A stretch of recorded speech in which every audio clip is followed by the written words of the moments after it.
The first pillar of power is what we call spiritual altars.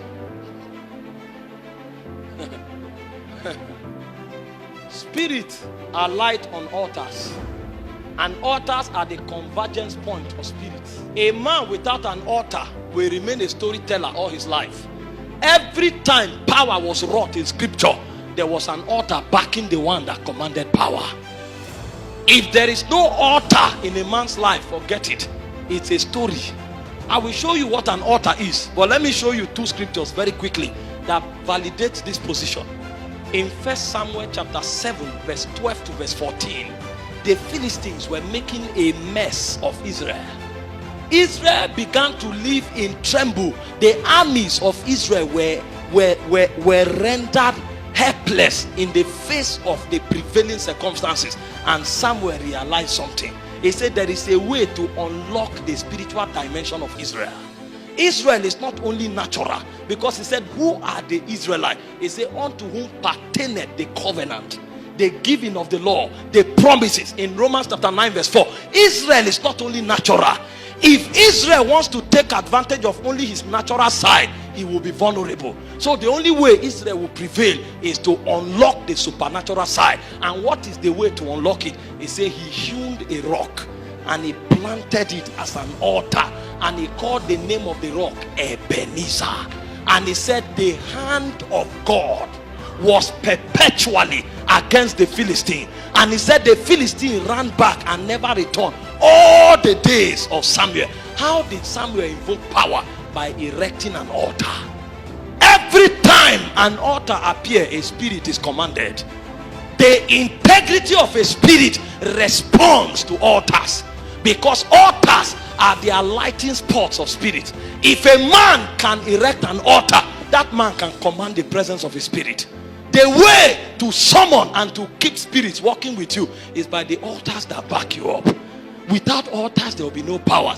And I tell you the truth, there are many Christians without altars. I'm not talking about going to raise a stone. I will tell you how to raise an altar in this dispensation. The hand of God was perpetually. God decided to become biased. So long as you have an altar, God is on your side.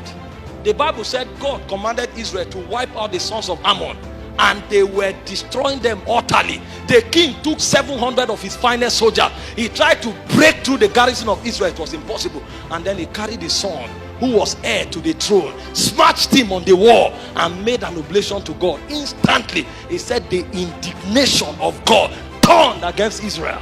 It's a mystery. The moment a man understands the role of an altar, he can summon his spirit. This is what happened. It was God that told Israel to kill the king, but the king knew something, because spirits are legalistic creatures. Spirits are legalistic beings. The moment you know the way of a spirit, you can manipulate that spirit. And one of the ways to manipulate spirit is by altars. If a spirit sees an altar, it becomes impossible for that spirit to stay in one position. The altar regulates him. The way of men of power is the way of altars.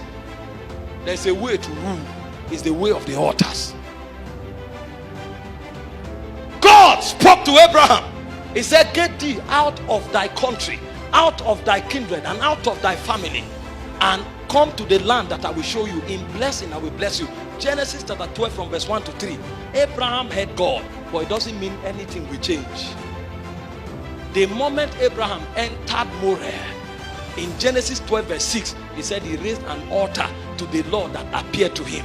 Abraham migrated from Moriah and came to Bethel. Genesis 12:7, he said he raised an altar to the Lord. Genesis 13 to 18, Abraham came to Mamre. He raised an altar to the Lord. He knew the secret of power. And when you see this man commanding things without thinking, you think it's by mimicking them. If you wear a white suit and you don't have an altar, you'll be in trouble. It's not an act, it's a life in the spirit. He had an altar, and Abraham did so many terrible things that you can't explain with English language. In Genesis chapter 14 verse 14 to 15, they took Lot, Abraham's cousin, and 5 kings attacked a nation, took Abraham's cousin, and the Bible said Abraham took 318 trained servants of his household, and he did something. He said Abraham divided himself among them. Where did he learn it from? Because on altars we learn mysteries. Abraham was the one that had the covenant. He said Abraham divided himself among them. So there were 319 Abraham, and one Abraham is a nation. So it was now 319 nations against 5 nations. There's no way you can win. He learned it on the altar. He divided himself. Abraham is a nation, and there became 319 Abraham. So 319 against 5, how can you win? So he came back with spoils. There are mysteries they know. There are mysteries these men know, because they decided to commit their lives to altars.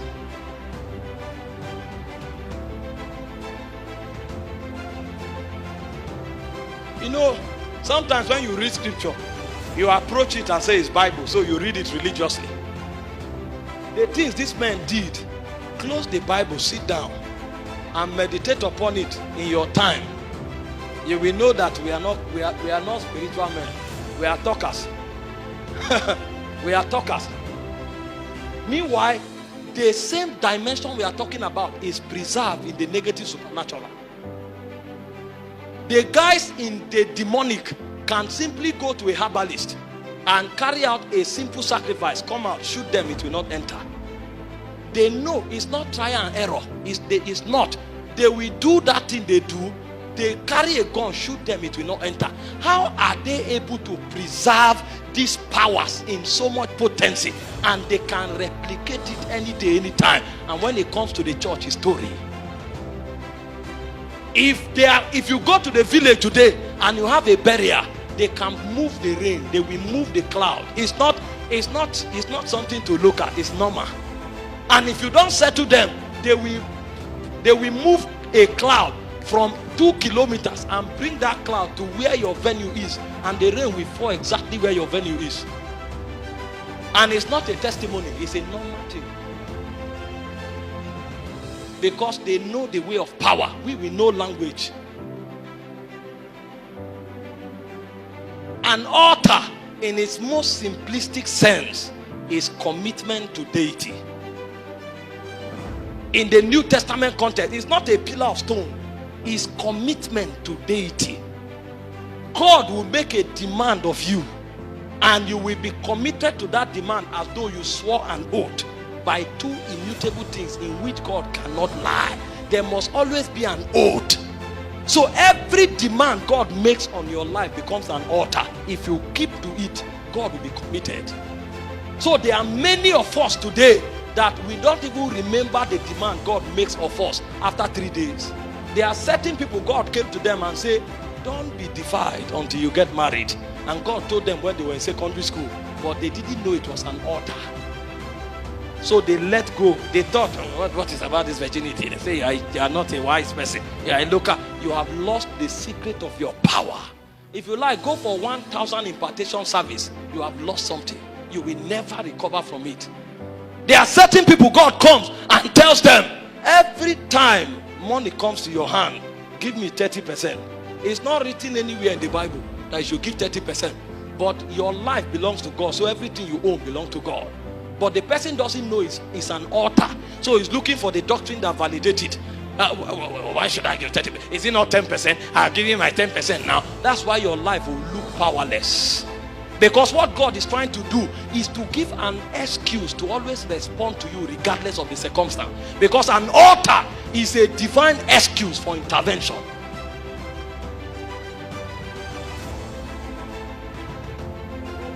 You come home, you are listening to secular song. He said, no more. You don't know it's an altar. And then once in a while, you say, oh boy, this thing no easy. This thing no easy. Those loopholes you open is what the devil will exploit. God shows up. He said, for you, no more Twitter, no more Instagram, no more Facebook. And then after 3 days, okay, what did that person say there? You delete Facebook from your phone, but you are looking at it in somebody else's phone. You don't know it's an altar. And when an altar is erected, a spirit is watching. A spirit is watching. and then you don't know why you are crying and making demand and nothing happen, you will not be powerful, because you violate the demands of altar. The road to power is not so difficult, but will you keep the demands of power? Go and check your life. Every time you had a conspicuous shift, there was something you obeyed. Every time.